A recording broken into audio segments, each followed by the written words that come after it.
Good evening, everybody. Julie Evans, Executive Director with Roots and Roads. So glad you're here and really excited to learn tonight about honor flights, and very happy to have Richard and Ed representing that program. I know most of you know us. Our core work is to support low-income hospice patients for basic needs and also educate our community about end-of-life issues, like we're doing tonight. It's not obviously strictly end of life, but also things that help honor the memories of our loved ones.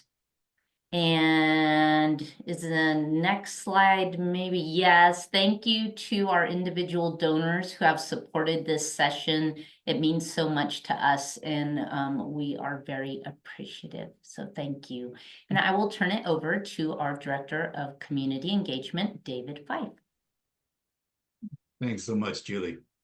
We also want to take a moment and thank our series sponsors. We are so grateful for these organizations who have partnered with us to bring this whole year of sessions to us.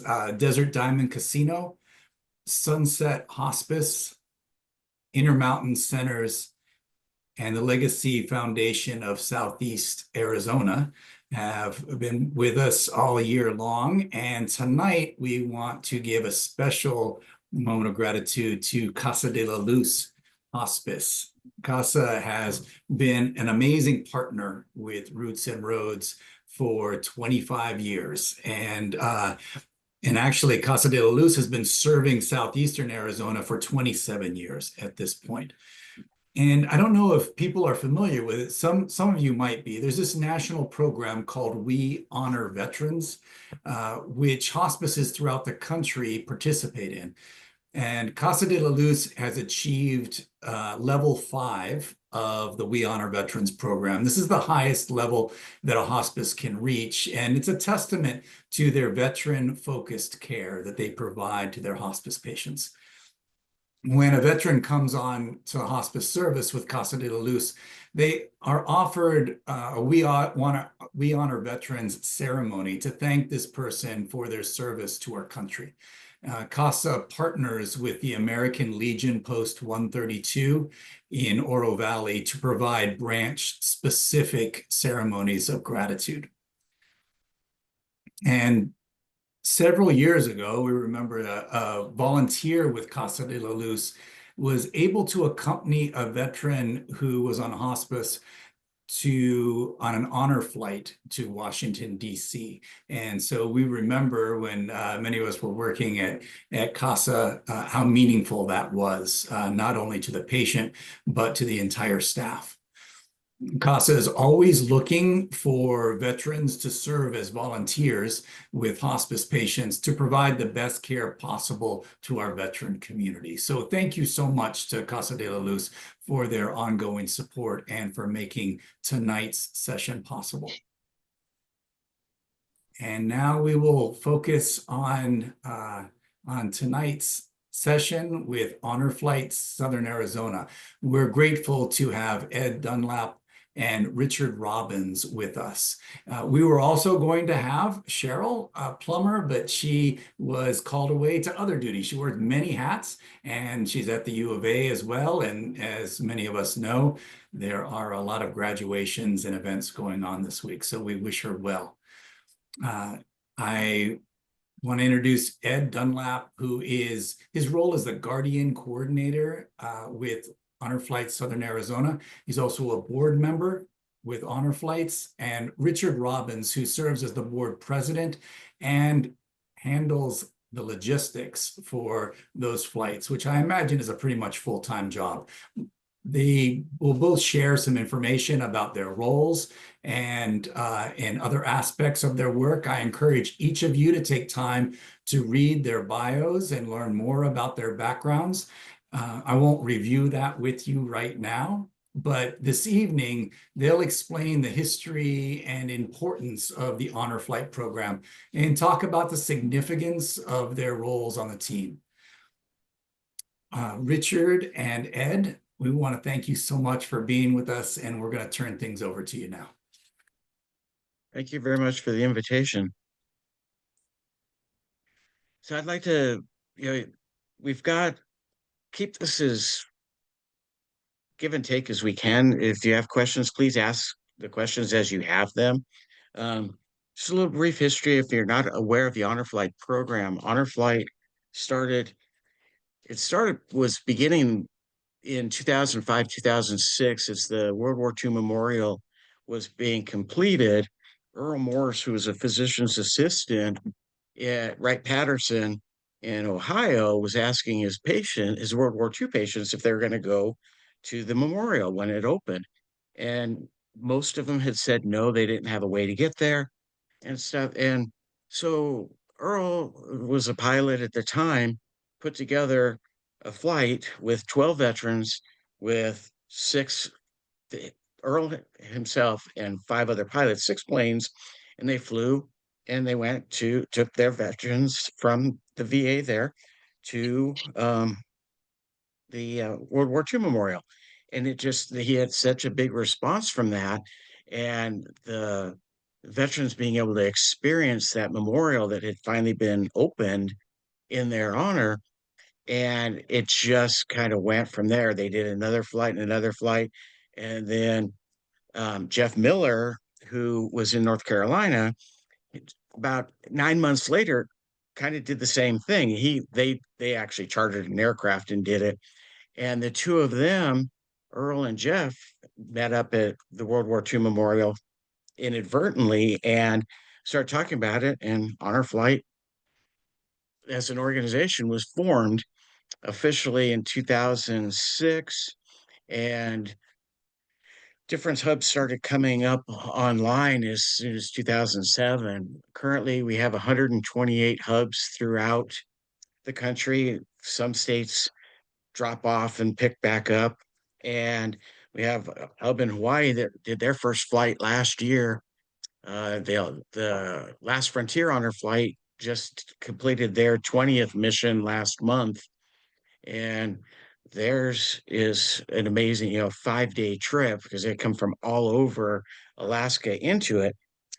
Honor Flight Southern Arizona started the planning stages in 2010 as part of Honor Flight Arizona, which is actually Phoenix from basically Casa Grande north. And our organization goes from Interstate 8 south into both border, California and Arizona border, and as well as to the Mexico border. And we did our first flight in 2011. And since then, we've had 33 flights, transported a little over 1,100 veterans. Where Honor Flight started as a it was targeted to get World War II veterans back to their memorial before their passing. When Honor Flight started, we were losing 1,500 World War II veterans a day. And so it became very important to Earl and Jeff and the organization to get as many World War II vets. And we were able to do that. Arizona, ourselves in Northern Arizona, we've only transitioned to Korea era vets because we're a retirement community, military retirement community. We waited, not waited, but we continued to have World War II vets up until about 4 years ago, that they were the primary attendees on an honor flight. And then we started picking up Korea and Vietnam. Right now, the honor flight program is World War II has priority.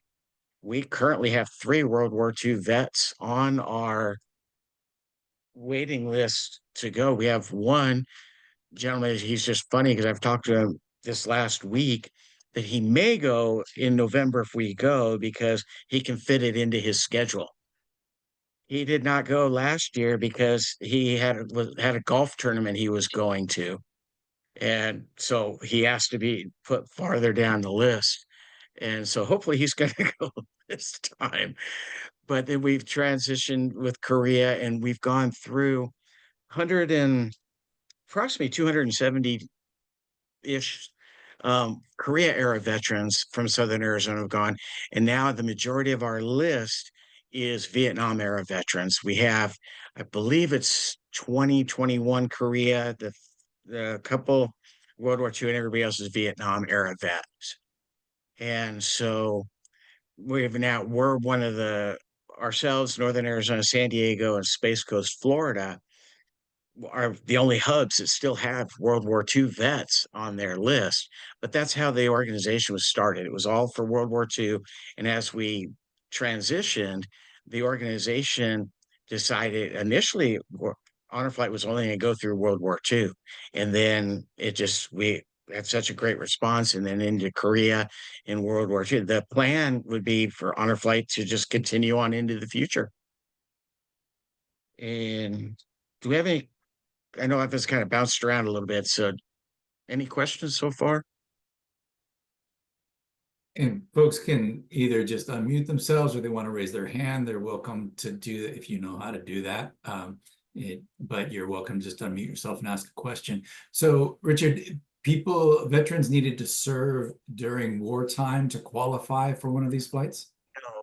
If you have served any time between basically up until May of 1975, so whether if you're clear back into World War I, if you're still around, you would be able to go.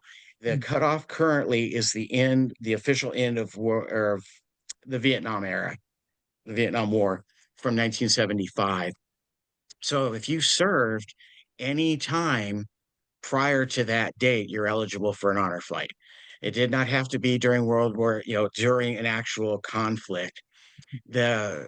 We use dates from the conflicts to assign what area that they would be in. There's a big area between the end of Korea and the beginning of Vietnam. There's a 4-year period there that the VA kind of decides kind of where you're at, if you're a Vietnam vet or if you're a Korea era vet. And so we try to stick with the dates that are set by the DoD for each conflict. And then in the areas that are in that gray area between two conflicts, we just look at kind of when they got out, which is a little bit closer and stuff. But most veterans associate themselves with Korea or Vietnam or World War II. And there's no reason for us to argue with that. And we go with that. And the way that a veteran gets involved is we have an application process. And go ahead with Julie's question before I go too far. Oh, well, you may be getting there. I was just wondering, obviously, there's the getting approved for the program, flying there, but then hopefully, I'm sure you'll talk about like, what does that look like once they're there and what sort of activities and all that? Thanks. Richard, I have a question. Yes, sir. What can non-veteran private citizens do to help your organization? You can get in touch with me. We can always use guardians, and Richard hasn't touched on it yet, but every veteran is assigned a guardian that makes sure that they take care of whatever needs the veteran has. That's their sole responsibility, is to make sure that that veteran wants for nothing. And so we're always looking for volunteers that to be a guardian, and that's actually how I got involved with the program. In 2012, I was watching a news program, said that Southern Arizona had to cancel an honor flight because they didn't have enough guardians. So I signed up that night, went on my first trip, maybe 3 months later, and have been on 18 trips since then.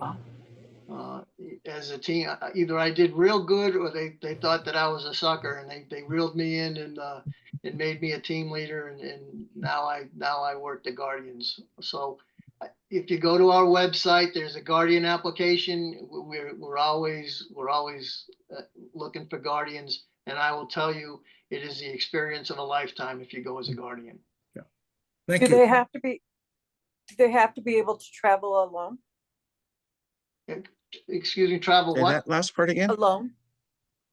I think the question is, does the veteran have to be able to travel alone? There are some, we can get into it in just we'll start with the application process and then go Okay. into, because that'll drop into requirements. Okay.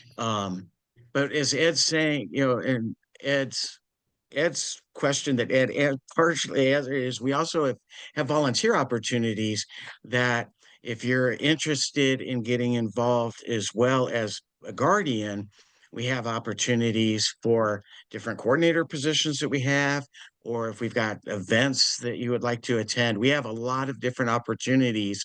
The guardian is very important. And a lot of times, once you become a guardian, we suck you in and we don't let you out. Ask Ed. I'm He can, still Ed can, here. Ed can testify to that. So if a veteran's interested or a family member is interested in getting their veteran enrolled in the program, you can go online, you can contact Cheryl's our veteran coordinator. Cheryl's number's on our website.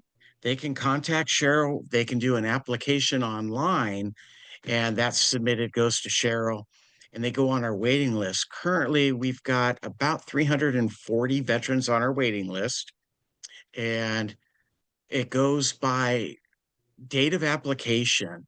So whatever date, we get it, and generally they're within close to the time period that they were filled out. Once we get the application, they go on the waiting list, and they'll know that they're on the list. Where you go right now, we're the last year we were doing 2 charter flights a year since COVID. Last year money has been very tight, so we only got 1 flight in last year. We're hoping to have 2 in this year. Money's a little bit better, but we're still struggling, and we definitely could use somebody that loves to do fundraising to take over and work on our fundraising end. But once a veteran is on there, as they get closer to the list and they're selected for a flight, Cheryl will contact them and we'll go over a medical. The biggest issue or thing that would preclude somebody from being able to participate in an honor flight is the ability to travel. A veteran must be able to administer their own medications and be able to get toilet themselves and be able to get in and out of. If they're in a wheelchair, that's not a problem. We bring wheelchairs.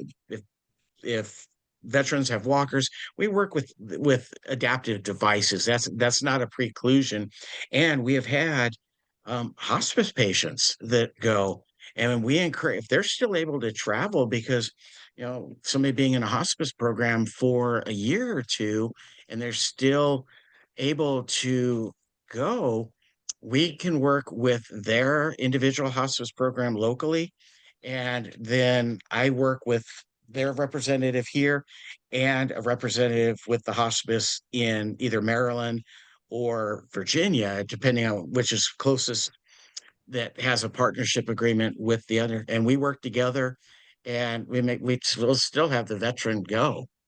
And we make it happen, because that's very important to us, that they don't go. The things that will preclude, the biggest issue that we have run into in the last couple of years are patients with dementia, veterans with dementia, and certain medications. So as soon as somebody's selected, our medical team will go through their application, and there's certain red flag medications and dosages that may not necessarily preclude a veteran from going. It just means that we're going to be making a home visit and getting a little bit more detailed information, because we have had where family members, veterans living at home, and family members see them and they're like, oh yeah, they can go. And we've had veterans go, and this is a very busy 3 days. Yeah. And I'll talk about schedule here in just a second, but we've had it where the veteran gets back to Virginia or to the hotel in Maryland, and it's too much. Yeah. And so they either sundowners or just they're in that stage 1 into stage 2 with dementia and Alzheimer's, that it's just too much for them, and it ends up being torture. The family really wants them to go and participate, and they will encourage it. And we've had that in the past, where we've had veterans that just have been very, very uncomfortable to the point of the anxiety was just torture to them. And we don't want to torture them by any means. So right now, memory care is the biggest issue on that could preclude a vet from going if they're able to, if they're not able to, if they're normally able to travel and stuff. And we've got other programs. We try to bring that veteran. We don't just say, no, you can't go. We still want to include them in things, try to get them, shirts and the quilts and stuff and get them as much. And there's actually, we've got a new video that was done last year that we can actually go out with the veteran and they can at least see their memorials and be part of, see what the honor flight is and still interact with our staff and everything and get as much of it as possible. So talking about the schedule, we try to fly out of Tucson Saturday morning. If it's a commercial flight, I'll break down how our flights work. We have a commercial flight, which is generally 53 people, 23 vets, 23 guardians, and then staff. We always take a team lead with us, an assistant team lead, and a medical person on the trip.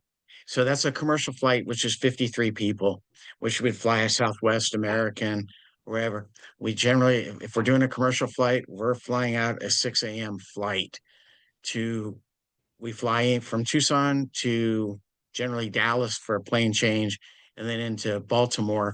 And we stay at the Baltimore Hilton. And we found they've been the Hilton BWI is the partner hotel with the national organization, but they're also it's 40 miles and you just out of that whole DC just stress. So people don't necessarily understand why we stay in Maryland, but once they see it, we fly out on Saturday, generally have a nice sit down dinner, which is, generally it will be most of the time it's a buffet dinner. Our veterans and participants do not worry about food on these trips. They have more food than they will ever need, and the Hilton takes very good care of us. So that's Friday, Saturday to get in. We try to fly Saturday, Sunday, and come home Monday. Sunday being the tour day, traffic getting from Baltimore into DC isn't bad. It's roughly a 40-minute drive. And then we'll spend the day on Sunday with the various memorials, starting with, we hit the World War II memorial. Even if we don't have a World War II veteran on our trip, we still go to the World War II memorial. And a lot of the other veterans really enjoy going there. And then we go to the big three, which is Korea, Vietnam, and the Lincoln Memorial. And we spend sort of out the World War II memorial for about 45 minutes to an hour. And the neat thing about that in the last couple of trips that we've had is we've got different group, high school and junior high groups that are going and they like to meet the vets. And that's an Oh, cool. amazing thing. These guys have all written essays and everything else to go, with their schools to end up, and they're from all over the country. Last year with our charter flight, the group that came in, they're from Ohio and they coordinated with us and were waiting when the buses arrived. They were waiting, and it was amazing. The vets just love the attention that they're getting from these kids. So we go to World War II, then to Korea, Vietnam, and Lincoln. That's where we'll take our group photo. And it's kind of like a triangle. So you've got Lincoln in the middle with Korea on one side and Vietnam on the other. And we'll spend not quite 2 hours there. And the vets and their guardians can go between the different memorials. We'll get there, do the picture, and then everybody just kind of breaks up. And we end up going from there to Arlington National Cemetery for a changing of the guard. Honor Flight as an organization We are the only organization that has its own area at the Tomb of the Unknown Soldier. And then we're the only organization that they will allow the buses to go to the amphitheater. Every other organization in the country, they all have to take the trams up and stuff. So our vets are allowed, we get the best treatment and they're front row. And it's an amazing opportunity for them to experience the changing of the guard. We also will go, if we're doing a charter, we do a lot of times we'll do our lunch at the Women's Memorial, which is at the base of Arlington. And that's an amazing facility as well. From there, we'll go to the Marine Corps Memorial, and then to the Air Force Memorial, and then back to the hotel into a more formal, not quite a formal, it's not a black tie event by any means, but a presentation dinner where we'll do different presentations, and it's a little bit more structured dinner, and that's generally a plated dinner. On Monday, depending on where we're flying out of and the time, we try to go to Fort McHenry and go there. And the vets are participating. If we're there at 10 a.m. when they raise the flag, the huge flag, the vets get to participate in that. And that's an amazing experience. And then from there, we go to the airport, generally have a box lunch handed out, and fly home. So that's a visit for you. Days start about 4 o'clock in the morning on Saturday and end about 9 o'clock Monday night. It is just a nonstop go, go, go.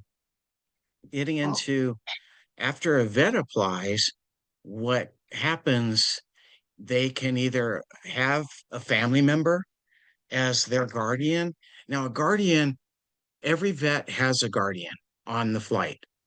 So the guardian's job is to offer any services that the vet may need, whether it's, pushing them in a wheelchair, assisting the vet has to be able to, get around in their bedroom and everything else, but their guardian is there to help if there's an issue and stuff.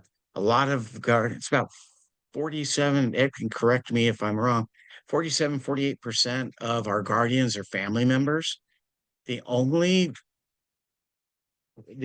disqualifying issue or thing, we don't allow spouses as guardians unless they're prescribed, literally with a prescription from the doctor, that they're the caregiver. The reason we don't, as a national policy, we don't allow the spouse to go as the guardian is generally the vet will end up paying more attention to their spouse than they will be to the trip. They're more worried about that, and they don't get the experience from that. And it just, the whole trip is a trip of gratitude from, the community for their service. And just spouses, it just becomes an issue. And so it's just been the national policy pretty much since the inception. And we do have a few exceptions, and that's if they are the true only caregiver to that veteran, then we as a board will make the decision if we allow, and it happens, every couple of flights it will happen. And so, but any other family member, whether it's a grandchild, a father, in some cases, the great grandson and stuff can go, or different family members go. It's important to note that a veteran does not pay for anything except if they want to buy souvenirs or alcohol. We don't provide any alcohol. As a organization, we discourage the consumption of alcohol on a flight, but we're also adults, and everybody going on a flight's an adult. And if they want to hang out in the bar, as long as everybody behaves, we're all good. Veterans do not pay for anything on the flight. Honor Flight, Southern Arizona, Honor Flight as a national network. We're 100% funded through community organizations and donations. We get zero funding from the government at all. It's all fundraise, which is why we're looking for a new fundraisers. We need somebody that can tie just into that. Because where we've run into an issue is Southern Arizona has more 501c3s per capita than the rest of the state. But we have 7 major employers, 2 that really don't donate, per se. And we have a lot of 501c3s, and we're all fishing from the same pond. And it's a very small pond with very small fish. And so it becomes, we rely on donations. And that being said, a guardian, they have a guardian fee. The guardian fee is currently $1,200 for the guardian to go. That covers everything that they need. It's all their food, all their travel, their hotel, everything. The actual true cost of a flight, per person is about $2,200 based on where we're at with the airfare. So the guardian, we're not even charging the full cost to the guardian, as we eat quite a bit of it. And $1,200 is a big amount of money. In some cases, and this is a case by case with the person and their accountant, but the IRS does allow, if they meet the qualifications, a guardian can write their fee off as 100%, because when the guardian goes on an honor flight, the IRS looks at them as, this is not a vacation. They're there to work. They can't just go off and go to a ball game, or they want to go to another memorial. They can't do that. They're under our rules and they're following our direction. And the IRS allows you to put in for it. And I guess it's like every other, the school donation or anything, it's all subject to the individual's tax situation, but there is that possibility. And if people want to, we've had guardians that their church group has raised the funds for their church member to go as a guardian, and we're okay with that and stuff, as long as, we get that covered. We work with the guardian, but the guardian does have a fee. And it says, we also, again, going back, and I'm sorry to bounce around so much because it's a lot of information and stuff. The selection of a guardian, the vet gets their choice first. If they want their grandson to go or their son to go, we encourage the family members to go, because we have found that family learns so much about their family member that they did not know on one of these trips. To a big extreme, we had a World War II veteran. I want to say it was trip 11 or 12, and his son was his guardian. Where we did the whole tour, we're having our Saturday night dinner, and all of a sudden we had like 4-star generals coming in looking for a very specific vet. Turns out that this World War II vet was a Congressional Medal of Honor winner that nobody knew about. His son did not know about it until that night. These guys, especially the World War II guys, they came back, didn't talk about it, and went, started families and jobs. And it was just, the son learned that night that his dad had won the CMA. And it's crazy. And there's so many stories like that. And, where people are, and Ed would be able to speak more to Desert Storm, but prior to that, vets would deploy and they may not have contact with their family, where now, there's so much contact. It's just, people don't understand that. There could have been 3 years in between contact for some of these guys. And it's an amazing time for that family member to bond with their vet and learn a lot. We learn so much. And as we're the majority of our list is getting into Vietnam era vets, then they are finally feeling it. The trip is it's become more than just a trip of gratitude to the memorials. they're finally feeling that they're actually welcomed home. And a trip has become more healing than a trip to the memorials. It's a healing thing. And that's kind of where the whole organization is morphed into a healing rather than in addition to a trip of gratitude. We had And a vet come up to us. He was a Korean era vet. And I don't know if you know a lot of the Korean era vets, and their slogan is the Korea was the forgotten war. And there's just that period of time that it just was overshadowed, and it always has been. We had a vet go on the trip. We came back, and he came up to the group of us, all the staff members who were on the trip, and thanked us for the trip, and and shook everybody's hand. And as he was walking away, he stopped, turned, and looked at us. I don't feel forgotten anymore.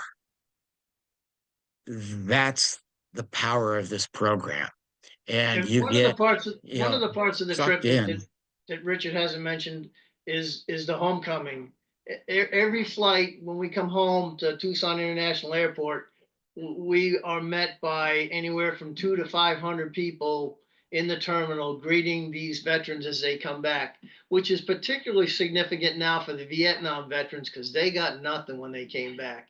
And I've had quite a few Vietnam veterans coming back uh, from from flights, and after they got through the homecoming, they were in tears, and they finally felt welcomed home.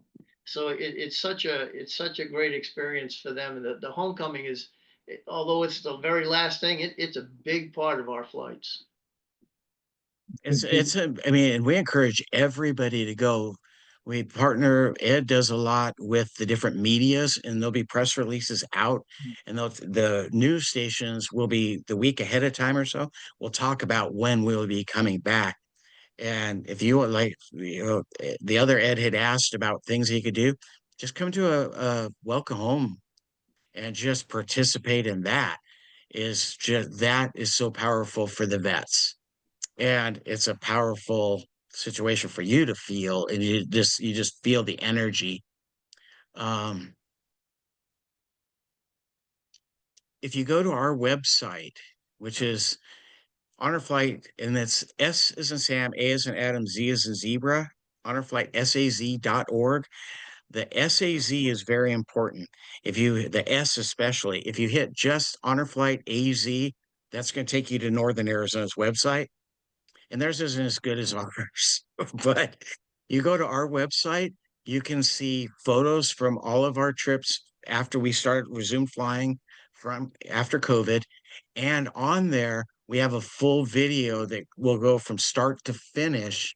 The video is about an hour long, but you can work your way through it, and you can actually see what an honor flight trip entails, all the way down to the homecoming. And I Jennifer encourage you post, to, view the video, look at the pictures, and go from there. Jennifer posted the link in the chat session, so if you go to the chat, you can see the link. But a very important thing, and anybody wants to donate, if they want contact, they want to apply or anything, it's that S. Honor Flight SAZ for Southern Arizona. The S is so important. Richard, you've referenced, and I know it's more common for men to serve, but you've referenced being guardians, being maybe grandsons or sons. Is it that you do need to be male for a male veteran, female for a female veteran, or just in terms of people who might want to volunteer? If it's a family member, that's a little bit different. So going back to where I lost the part. So if a family member is going to be the veteran or the guardian, we will generally keep the family members together, whether it's male or female. And so if we're using a honor flight supplied guardian, then we'll have males. We'll team them up. If we have two guardian women, the two guardian women will be teamed up, and the two vets will be teamed up together. And we try to, do their room assignments, whether across the hall or next door to each other. But we try to work on that. and work with that, and so people feel comfortable. But in some cases, we'll have one of, I want to say it was actually our last flight, we actually had more female guardians than we had male guardians on our last flight. And so it just worked out, because if we're having what we call an honor flight assigned guardian, we've got people like Ed. That's how he got involved, is he applied, became a guardian, and went on a trip as an honor flight assigned guardian. We have a partnership with the U of A Vet Center, and we've worked with them for about 9 years. And a lot of our guardians will come from that pool, and they are recently separated, veterans that are at the U of A going to school. And some may have been out for several years, or some may have only been out for a few months. And what we try to do with those guys is, if we're going to pull from that pool for a trip, is we'll look for a veteran that's from the Army and one of the U of A vets that's from the Army. And we'll put them together, because that way they already have something in common to build this friendship with. And guardians will become friends with their vets. We encourage prior from orientation, where they get to meet in person about a month prior to the flight. But even as soon as they're assigned, we'd encourage the guardian to start contacting their vet.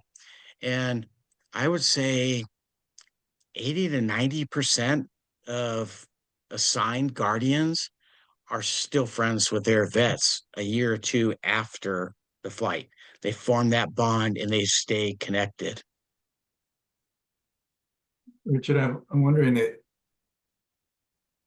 when veterans are on hospice care, it's not unusual for veterans, especially if they were involved in combat, to share stories that maybe they hadn't talked about very much in their life.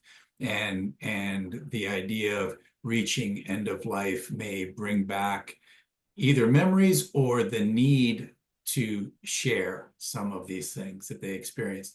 Do you find that these trips also may bring up these stories, and may be emotionally difficult, but also very important for the veterans through this process? I would say 99% of our vets are that. Saturday night and Sunday night after dinners in the bar, it's an interesting thing to just sit in the back and just listen, because these guys, they're with their peers, and some may have actually served in the same units or in the same areas, that they didn't know each other, and they just sit and over a drink and just do exactly what you're saying. It all just starts to flow. And so, and in some When cases, I have family members as guardians, and they start out the flight with, "We have no idea what granddad did." And my advice to them is, at breakfast or in the bar in the evening, just sit in the back, because they will tell stories to each other, and to the point where it's one-upmanship. Well, if you think that was cool, you should have heard what I did. And you will learn that they learn just so much about what their veteran did, that they hadn't talked about ever to family. And I can't count the number of guardians, family members that came back and said, I cannot wait to go back and tell the family what I learned, what Grandpa did. It is just an amazing phenomenon that they get together and they talk.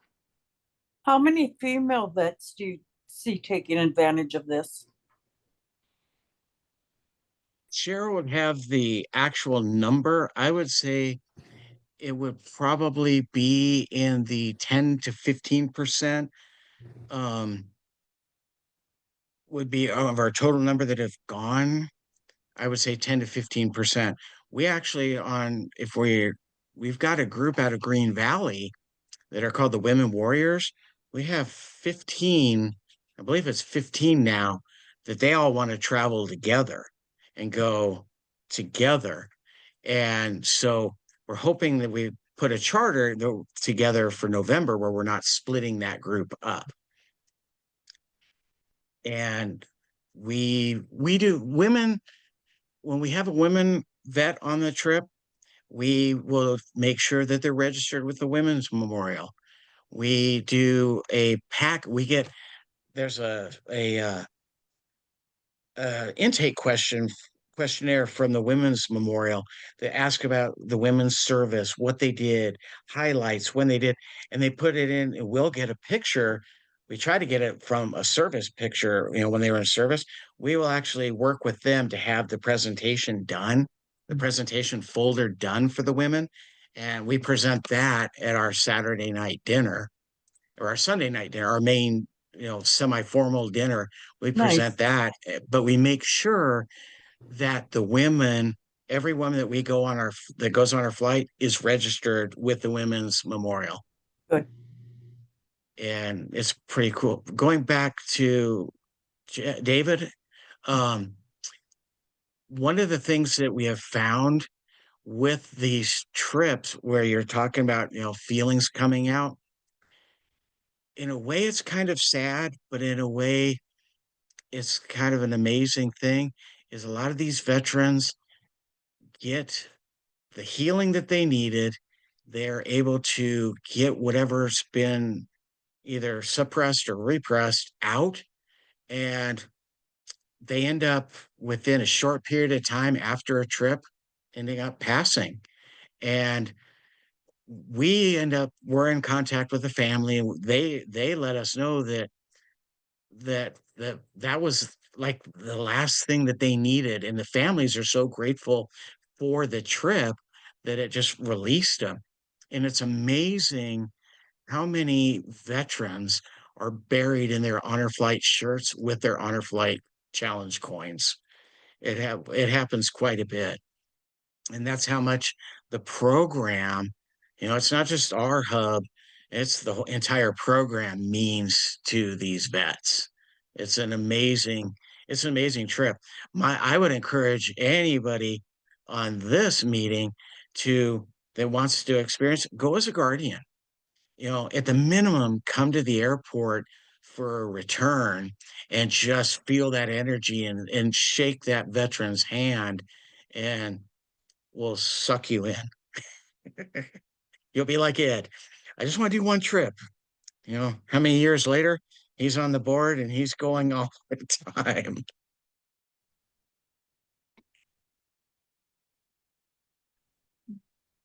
Please Do we have any Yeah, questions in my rambling that I missed? Yeah. I have a nephew who's out of the Seattle area, and he's the photographer for the honor flights. And you mentioned the many things that you give to the veterans, either during or after the flights. And I'd like to hear about some of those. And I just want to mention this nephew-in-law of mine had this one stunning picture of a nurse, a veteran nurse, at the Women's Memorial, putting her hand on the forehead of a statue of a fallen soldier. I mean, some of the stuff that happens is incredible, but tell me about the things that you give. It's funny that you bring that up. If you go to our website, in 2022, we did an all Native American flight with the Tohono O'odham Indian Nation. Everybody that went on that flight, with the exception of our staff, were all TO members. The previous flight for that, we had, his name was Homer, had gone. He was a Vietnam era veteran from the Tohono O'odham Nation. He was actually on the flight prior to the full TO flight. Which we didn't learn, we learned from him, is he travels with an eagle feather. He's actually licensed. You have to be licensed to travel with an eagle feather. He's actually licensed for one. He's at the Vietnam Wall and found his close friend that he served with. If you go to our website, you will actually see we had permission from Homer and his family to use this picture. He is standing with his fist on his friend's name, saying a prayer with the feather. It is the most powerful picture that, and it goes right along with the line that you're talking about, that out of the Seattle group, same type of thing and stuff. Matter of fact, that picture, so for the Tohono O'odham flight, that picture was turned into screen printable art, and it's actually the back of the t-shirt for that flight. And so it had our logo and the Tohono O'odham Vet Center's logo with him on the back. And that was actually, and the Vet Centers actually used that logo on a couple of their things going forward because it was such a powerful image. And it's just, you look at it and it's still 3 years later, it takes your breath away. And but just so much like that. And what we've done, specifically with our photographer, we have two photographers or three that we take one with us. We have three that will rotate through. Jeff Snyder is our main, he's been on the most trips as our photographer. He will take anywhere from 2,000 to 3,000 photos, edit them, and they're on our website. I think from each flight, we have at least 1,500 to 2,000 photos from each flight from start to finish. And you can go back, if you go to our website, you can look into photos, you can see the video, or you can pull specifically the Tohono O'odham flight, where that one coincided with the opening of the National Native American War Memorial. And that we were actually supposed to do that flight with him in 2020. And then COVID happened, and that delayed the opening of their memorial until 2022. And that was how the two organizations came together, was to do. So that ended up being a 4-day trip instead of a 3-day trip, with one of the days specifically being part of the parade and the presentation for their memorial. And hopefully we're starting to work with the Pascua Yaqui Nation, as well as getting their guys on the flight. In our area, we have 5 Indian nations in the area that we serve. And we're really trying to pull them in and getting them applying and working with the individual nations to get more of their vets in the program. And we're hoping that TO would like to partner possibly in the November trip and get another bunch of their vets. It'd be like a 50-50 partnership. It wouldn't be an all TO, it'd be half of our waiting list and half of theirs. And we split funding, which is very good. Because it's about $2,200 per person for a trip. If we're doing a charter, so I've mentioned a commercial flight. A commercial flight is small. We're flying out Southwest American. A charter flight, it's our aircraft from start to finish. We fly out, we go 3 buses back there. We fly out of Tucson. From the time they get to the airport on the aircraft, that's our aircraft. So we don't have to worry about, if we're going to be late getting back. They don't leave without us.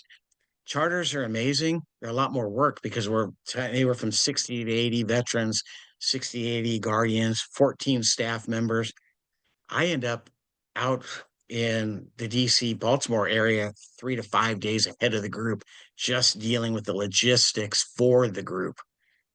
And once they That's get what he there, tells us. Huh? That's what he tells us, that he's dealing with the logistics. I think actually he's, party. There's a I really think cool he's place in eating Virginia. crab cakes. But Richard, if you'd so a like, we could charter. share. Oh, sorry. I was going to Go say, if ahead. you'd like, we could share the photo. I have it pulled up. Oh, okay. Go ahead. Okay, Yeah, cool. it's an amazing photograph. There we go.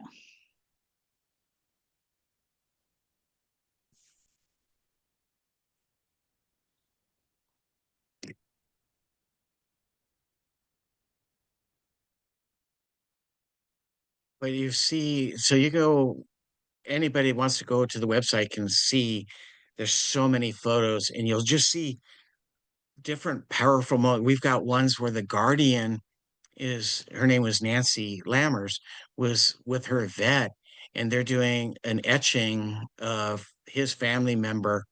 And it's just an amazing photograph. And there's just so many moving photographs. It's unbelievable. Going back to the charter, when we a charter flight, it's all ours. It's a lot bigger. It's 3 buses. So we're looking at anywhere close to 180 people total on that going. And those run, we're raising $250,000 to put a charter flight on. We're at about 85 to 90,000 for a commercial flight. We actually get more bang for the buck on a charter than we do a commercial flight. Because surprisingly, being a national organization, we don't get very good group pricing when you fly. It's crazy how much it costs.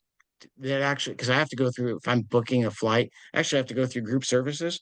It's cheaper to buy a ticket on Hotwire than it is to go through group services. And we're buying half an aircraft. It's just crazy. Are there any last questions for tonight? Oh, please, I have Valerie, one. please. Hello. Thank you for sharing all this information with us. I really appreciate it. When the veterans are in the Washington, D.C. area and they're at the memorials and so forth, and I know there's a splitting up and it's a long day, and I'm wondering, are there accommodations made somewhere along there for these veterans to be able to sit somewhere or things like that? Or if they're coming in a van or something that can get closer to the memorial to get dropped off, etc. Our memorial, we have access. We're dropped off as close to the memorials as possible. If a veteran's tired, they are welcome to stay on the bus. And they don't, if a veteran does not want to go somewhere, they don't have to go anywhere. That's what a guardian's job is. We bring wheelchairs for just about every veteran. We fly with wheelchairs. We have 40 wheelchairs at the hotel. We try to bring a wheelchair for everybody. And a lot of the vets will say, I don't need a wheelchair. I'm ambulatory and everything else. It's about, Ed, correct me if I'm wrong, 6 to 7 miles of walking for the day. That's where it's very important. Our guardians, we don't have an age limit for a guardian. We have an ability limit. You have to be able to push a wheelchair. You have to be able to lift approximately 100 pounds. The biggest thing is you have to be able to push your veteran in their wheelchair wherever they want to go at the memorials. And so that the wheelchair is the single most accommodation for any vet. If they're tired, they've got a wheelchair and somebody to push them so they don't miss anything.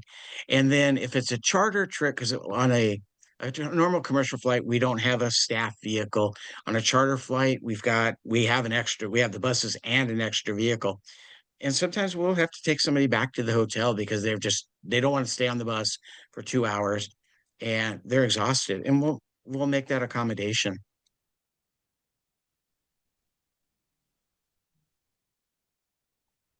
Please, Phyllis, go ahead. I was wondering, do you have need for or opportunity for people that maybe can't be a guardian, but would like to volunteer and help the organization, like in town in Tucson? Oh, very much so. Very much so. Whether it's helping out at a flight orientation, because we're handing out quilts, bags, shirts, and everything. We have a lot of help like that. You can go to our website and there's a volunteer application. You can fill that out online. Or if you really want to get involved, we need a volunteer coordinator because that's one of the hats that Ed would like to, hang on to somebody else's head. So wait, it's the volunteer. What did you say? The volunteer, what did you say you fill out? There's an application on our website and you'll find the tab that it says volunteers and you can fill out a volunteer application. And you can submit it online and it will come to our general box and then one of us will be getting a hold of you until we get a volunteer coordinator and then they'll be dealing Is there like a with that phone number? program. Because I looked on the website, I couldn't find a phone number. We don't, we're now all online. The website, the phone numbers online, you will find it is my phone number. And I can give I you that couldn't- if you, I couldn't find any phone number. I filled out the little, I put my name and email address, and I just filled out that I couldn't be a guardian, but I'd like to be a volunteer. So I don't know if somebody will get back to me or not. yeah, that'll generally go. It's odd that, are you sure it's our website, the Southern Arizona site? Okay. Yeah. I would fill out the application that's on there. You find the volunteer tab. You can fill out the application and I can give you my number and you can call me directly if you'd like.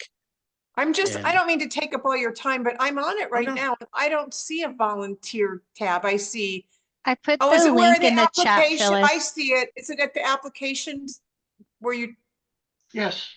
the application put- thing? Okay. I put the links in the chat for everyone too. There's the volunteer, guardian, and the veteran application. And is there a place there that if people would like to donate money, that they can do that as Mhm. well? Yes, Yeah. there is. There's a donation tab and you can do it right there and it goes directly into our account. That's great. That's great. And you'll even get a receipt right away. Fantastic. I want to thank you. But so I can much. give, and you're more than welcome to publish it, Jennifer. My phone number is, because if you go to like the national site as well, it's my phone number that's on the national site. So you're gonna get me anyway. My number is 520-906-5563. Your phone number is listed on the national site. Yes. Wow. You break it down into, because you can look at every hub. Like if you have family members that are in Wisconsin and you want to know if there's a hub, you can go to the national site, which is honorflight.org, and break down per state, and it will break down to what hubs are in what areas of the state and their board members or whoever they have as their contact person for that state. And then encourage, a family member that may be in Wisconsin or Michigan to go on, apply and go on an honor flight. Great. And there you are. Now you're published on our chat box too. And I try to get back relatively quickly. I can tell you during a flight season, between Ed, Cheryl, and myself, I think our spouses have a support group. Because during flight season, it's a 50, 60-hour week for the three of us. Great. What season is flight season? It's broken down to the spring season, which is generally late March through the end of May into maybe the second week of June. So that's when all the hubs are flying. And then everybody takes a break for the summer because it's just too hot and miserable back there.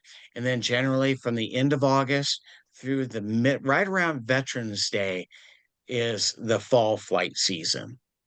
And so for us, when I refer to flight season, we have a flight scheduled about 6 weeks out from the departure date is when we get really, really busy.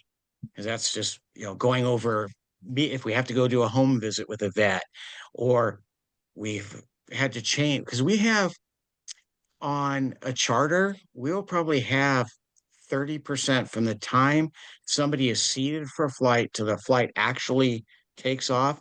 We probably have 25 to 30% attrition rate. Somebody can't fly for whatever reason. And just because you end up having to cancel from that flight doesn't mean that you can't go on the next flight. You actually retain your spot on the list. And so you will get called for the next flight if you're able to go. I mean, some people, they just can't travel any longer and then they come off the waiting list. But, it's amazing how, in the target demographic, we're all getting older, but when the scary part, you think about it, is Vietnam veterans' age is just under 80 now. It's their average age. A Vietnam era, we were losing 1,500 vets a day when honor flights started that were World War II vets. We're losing close to 2,500 to 3,000 of the Vietnam era vets currently. They're generally sicker at a younger age because of Agent Orange and different things that they were exposed to. And it's a different, we're dealing with, a lot more issues at a much younger age than we saw initially with World War II guys. So it's important if you, any vet, World War II, Korea, Vietnam, encourage them to apply and get on the list and take the trip. Richard, And I've rambled on for an hour, so no rambling. It was all fantastic. Thank you It so much. was, to it both. was. Yeah, I learned so much and how important these flights are, not only for the veterans, but I think for all of us. I encourage somebody to experience from a send off or a return to coming on a flight as a guardian. It's amazing. You might get some volunteers out of this. That'd be awesome. We look forward to it. Fantastic. Well, thank you again. I'm going to hold on to the rest of the folks here because we're going to do a couple things to let people know about upcoming sessions. But Ed and Richard, thank you again, and you're welcome to sign off. And if you want to listen to us. Absolutely. I'm going to go grab it, do a little bit more work. All right. I appreciate it. Thank Thank you you. very much for the time. Thank you. Thank you Thank for you, listening Ed. to Richard. Thank all of you. Right, thank you. And we invite everyone to come back next month, but it's a week earlier than we normally gather. So it's going to be the second Thursday of the month on June 12th for Jewish Perspectives on Rituals of Death and Mourning. Gila Silverman is such a gift to this discussion that we're having. She is with the Shomer Collective and has such amazing ways of sharing the rituals in Jewish traditions around death and grief and loss. So please go on to our website and register, and we hope to see you next month.